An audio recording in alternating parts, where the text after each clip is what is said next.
Como te decía recién en el avance, cumplió 30 años con la profesión de abogado y el colegio de abogados, le entregó una distinción, ¿no? El propio colegio de abogados de Mercedes. El abogado laboralista Jorge Chapu Fernández, que está con nosotros. Jorge, buen día, ¿cómo estás? Hola Diego, muy buenos días, buen día para vos, para toda la audiencia, teleaudiencia, porque ahora tienen de todo por acá. Sí, acá está Y muy nutrida, por cierto, así que felicitaciones también por esto, me pone muy contento, muy merecido. Así que todas buenas noticias hoy, todas cosas lindas. Sí. Un poco de pimienta también le ponemos, recién lo tuvimos al concejal Fernando Franzoni, viste, hay que ponerle un poquito de pimienta a la mañana porque la gente quiere saber qué es lo que pasa. Pero está muy bueno, te venía escuchando, vos sabés que yo siempre escucho, siempre te lo cuento, venía escuchando y me parece muy bien que llames a las personas para darle el derecho a réplica, a descargo, a explicación. Cuando uno ejerce un rol como el de concejal, no deja de ser una persona pública a partir de ahí, entonces vos muchas veces tenés que dar explicación. Y lo que tiene que hacer el periodismo, me parece a mí correctamente, como vos decías, es llamar a la persona y decir, che, ¿qué pasó? ¿Cómo es esto? ¿Qué hay de cierto y qué no? Si después podés escuchar a él y podés escuchar a otro, y me parece que es lo justo, de eso se trata el periodismo, ¿no? Sí, señor, exactamente. Así que felicitaciones, bien. Bueno, gracias, Jorge. En esta casa nueva donde estamos muy tranquilos, la verdad, hasta ahora estamos muy cómodos, trabajando con total libertad fundamentalmente, que eso es lo que defendemos y pregonamos los periodistas, ¿no? Los medios de prensa, ¿no? Total y absoluta libertad. Algo que hay que cuidar y respetar día a día, porque hemos visto no hace mucho otro intento de atropello con allanamientos a periodistas, y la verdad es algo que hay que cuidar mucho, está protegido desde la Constitución Nacional hasta organismos internacionales, tanto el periodismo como incluso los periodistas, justamente, porque si no sería fácil controlar. Claro. Así que bueno, nada, la solidaridad con tus colegas que la pasaron mal en serio por informar. Y bueno, nada, a cuidar siempre esta hermosa profesión, ¿no? Sí, seguro que sí. Aunque dentro de nuestra profesión también hay gente que no lo ejerce con dignidad, como hay dentro de la política, dirigentes. Yo digo, mierda hay en todos lados, lamentablemente, hay en todos lados. Bueno, pero hacer callar a la prensa no. Yo no lo voy a permitir jamás. Exacto. Yo voy a morir de pie, y gritando a los cuatro vientos. Como tiene que ser, defendiendo lo que uno ama. Sí, Esto pasa en la profesión. Hay colegas que tal vez no la ejercen de la manera más digna, pero eso no quiere decir que todos somos malos. No, señor. En la política hay gente que es realmente impresentable, que ha cometido hechos ilícitos, y eso no quiere decir que todos seamos delincuentes los que nos gusta la política. Muchos de los que nos hemos acercado, nos acercamos por vocación. Esto es un pueblo chico y nos conocemos todos, y a muchos de los que nos gusta ayudar desde siempre, porque recordemos, uno no nace en la política. Antes de ingresar a la política, a ver, uno formó parte de ONG de ayuda a menores en riesgo, con el Flaco de Matei. Hay una realidad, uno fue presidente de una salita dentro de Río Norte. ¿Cómo se grafica todo eso? Mirá vos, vos personalmente, Jorge Fernández, abogado. Tenés 3 profesiones complejas. Sos abogado, sos político, y caminás las calles con total y absoluta libertad. Entrenás chicos en handball para los torneos bonaerenses y caminás las calles. Listo, ya está. Totalmente. ¿Quién te habla? Hablo con el gordo, con el flaco, con el tranza, con el empresario, con el cura, con el comisario. Eso no tiene precio. No. Hay gente dentro de la política que tiene que andar con los vidrios polarizados. Totalmente de acuerdo. Yo creo que ahí suficiente. Acá vos lo dijiste, somos un pueblo chico, todos sabemos dónde está el excremento, ¿viste? Solito se va arrinconando. Aunque aparece por ahí, ¿viste? Ponen la cara, en algunos momentos ponen la cara, pero sabemos que son unos traidores HDP que traicionan la causa, y lo sabemos muy bien. Pero bueno, la gente el pueblo se encarga de ordenarlos. Cada cosa en su lugar. Y tiene que ser así. Yo creo que tiene que haber un ojo del pueblo mirando todo, como pasa en las elecciones en todos los órdenes, porque nada, es compleja la política para los que la queremos hacer de corazón, para los que soñamos con transformar la realidad. Encontramos muchísimos escollos siempre que nos terminan alejando o apartando injustamente cuando no tenías otro sueño más que mejorar la realidad de todos los bragadenses. Pero va a llegar la justicia divina. Dios se encarga de acomodar cada cosa en su lugar. El que las hace, las paga. Bueno, el doctor Fernández, con quien estamos, con Jorge Chapu Fernández, 30 años en la profesión y el colegio te hizo una distinción que seguramente es una caricia, ¿no? Al alma. Sí, efectivamente. ¿Cómo lo tomaste? Hermoso, así, como algo, como un reconocimiento, como algo muy lindo, te hace pensar, les debe pasar a todos ustedes cuando cumplen cierta cantidad de años en sus trabajos y vos decís 30 años pasaron y te acordás de todos tus miedos, tus incertidumbres, tus inicios, todas las dudas que generaba una profesión que yo al no tener en la familia a nadie, nunca tuve un padre, un tío, un primo que me la enseñe, claro. Todo fue más difícil. Yo estudié de oído, mucha gente no lo sabe, yo durante la carrera no leí una hoja de libro, porque primero no tenía para hacer fotocopias. Mirá. Entonces, ¿yo qué hacía?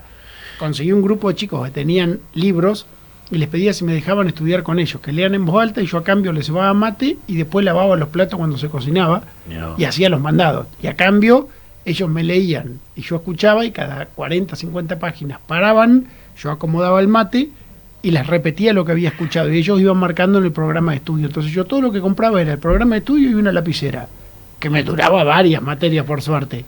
Y con eso hice la carrera. Qué bueno. Ahora, cuando me recibo y me quiero venir a Bragado, en su momento yo era ayudante de cátedra de Eduardo de Lázaro, un juez de la Corte Suprema, me dijo, quédate, la Suprema Corte de la provincia, quédate que te doy una mano. Yo quería volver a mi tierra, a mi pueblo, con mi gente, y me volví. Pero cuando llegué con 23 años, porque hice escribanía también, entonces me llevó un poquito más, me encuentro con que no tenía un solo libro. Estaba solo, sin mis compañeros, sin nadie que me enseñe, sin un solo libro. Estaba todo en la memoria. Así que así tuve que arrancar. Yo soñaba con ir a conocer Cuba de vacaciones. Cuando me reciba quería ir a Cuba de vacaciones. Yo veía la foto de Cuba de la playa y me acuerdo que costaba $2.000. Y en ese momento mis viejitos, que ya bastante habían gastado, pobrecitos, me regalan los $2.000. Entonces digo, me voy a Cuba. Y mi vieja, que en paz descanse la viejita, siempre tan sabia, me sentó un día y me dice, hijo, vos podés hacer lo que quieras, tu plata, pero pensá bien. Dice, porque en 15 días volvés y no tenés para trabajar. Vale lo mismo que una computadora. Y si te compras una computadora ya que no tenés libro y con eso podés empezar. Así que me dejó pensando. No fui a Cuba. El día de hoy que no conozco Cuba. He viajado a un montón de lugares menos a Cuba. No se ha dado.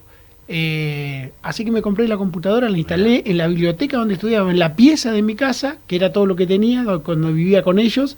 Y así con 23 años arranqué a ejercer la profesión. Sabio consejo de la vieja. Esa viejita divina. Esas cosas que te marcan en la vida, ¿no? Bueno, pero todo lo que tiene que tiene sacrificio, que cuesta sacrificio, tiene un doble valor en todo aspecto, ¿no? Porque lo valoramos mucho más y a la hora de luego, después de transitar en la profesión y demás, por supuesto, es experiencia que vamos adquiriendo, Jorge. Totalmente de acuerdo, totalmente de acuerdo. Yo es una profesión que he disfrutado muchísimo. Siempre me encantó la idea del derecho laboral, de la realidad de los trabajadores. ¿Y cómo llegó el derecho laboral a vos? ¿Por tu ideología? Mira, ¿por tu ideología política, digo? Yo creo que tuvo muchísimo que ver, mucho que ver. Y después la práctica, cuando empecé a ver causas laborales, yo había empezado la profesión con Cacho Burroni, que estuve 23 años, él estaba en el Ministerio de Trabajo como asesor, era todo laboral. Y cuando empecé a ver las causas laborales, me enloquecí, porque tanto las injusticias como la justicia a través de una sentencia, y bueno, tardó poco en enamorarme en la rama del derecho esa. Claro. En las causas laborales hay mucha injusticia, Jorge. Siendo objetivo, tu respuesta sé que va a ser sincera y objetiva. ¿Hay mucha injusticia en las causas? Por lo general, digo, ¿qué prevalece? Y mira, yo te lo voy a explicar de esta manera. En una causa laboral siempre hay una injusticia, por un lado o por el otro, pero por eso termina en juicio. Después los jueces son los que intentan no, pero hay empleadores que lugar. Hay empleadores que se merecen que la justicia los castigue y les haga pagar lo que tiene que pagarle al empleado, porque está violando todos los derechos que tiene el empleado. Por ejemplo, sí. digo, por supuesto que sí. Y hay casos donde justo, hay empleados que han cometido también excesos y terminan en la justicia porque a lo mejor quieren dibujar eso en una causa de despido y termina en la justicia porque el empleador dice, no, hiciste tal cosa. Pero convengamos que muchas son empleadores que se la buscan también. Claro. Y después cuando uno hace el reclamo te dice la industria del juicio, sé qué, porque no sé, pretenderán volver antes de la asamblea del año 13, la época de la esclavitud. Claro. Y la verdad, que no, hoy hay derechos reconocidos, el trabajador es un sujeto de preferente tutela, como se llama en el fuero, como un menor, son sujetos muy protegidos legalmente, que no es tan fácil atropellar sus derechos, ¿no? Claro, por claro, eso, claro. Por eso. Bueno, un repasito con Jorge Chapo Fernández en sus 30 años de profesión, que el Colegio de Abogados de Mercedes, el cual los nuclea a todos los abogados de nuestro medio. ¿Es así, Jorge? Es así. Es así. Es bueno, así. Él les ha entregado una distinción por esos 30 años, lo cual un poco, como él decía en lo que publicaba en sus redes, ¿no? Le demuestra los años que tiene. ¿Qué va a hacer? Hay que hacerse cargo. ¿Cómo pasa? Pasa el tiempo, decía uno, ¿eh? Sí. Bueno, pasa el tiempo, decía el viejo Hilario, y debía 7 meses de alquiler. Sí. Le ha venido a cobrar, ¿viste? Yo tendría que ser como el otro, que si acá estoy matando el tiempo, le pego a tiro al almanaque. Claro. Igual. Yo tendría que empezar a matar el tiempo. Jorge Fernández, que además es concejal, ¿hasta el 10 de diciembre? Hasta el 10 de diciembre. Es concejal del peronista del Frente Renovador. Este es el espacio. Ese es el espacio. El referente del Frente Renovador. Exacto. Bueno, ¿qué análisis me haces, en la provincia de Buenos Aires, las elecciones que acabamos de vivir los bonaerenses el pasado domingo? Mira, Diego, para mí una tranquilidad y una inmensa alegría desde todo punto de vista. Hablábamos de los trabajadores, yo conozco muy bien la realidad del sueldo, de las paritarias y de los trabajadores y el no llegar a fin de mes. Y realmente habría, pienso yo, que ponerle un freno a los libertarios en la provincia. Era un grave riesgo, el último bastión nuestro fuerte para que penetren. Y realmente lo que han mostrado en estos 2 años de gestión prácticamente que llevan no es nada alentador.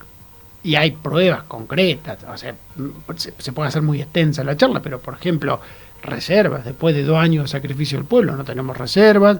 El dólar, se asustaba a Milei cuando decía que Massa tenía el dólar a 1.100, lo teníamos a 1.400. O sea, ¿qué pasó? La etapa pasado, con el dólar a 1.100 valía 1.200 pesos y vale 12.000, con el dólar a 1.400, ¿qué pasó? Las paritarias frenadas y pisadas.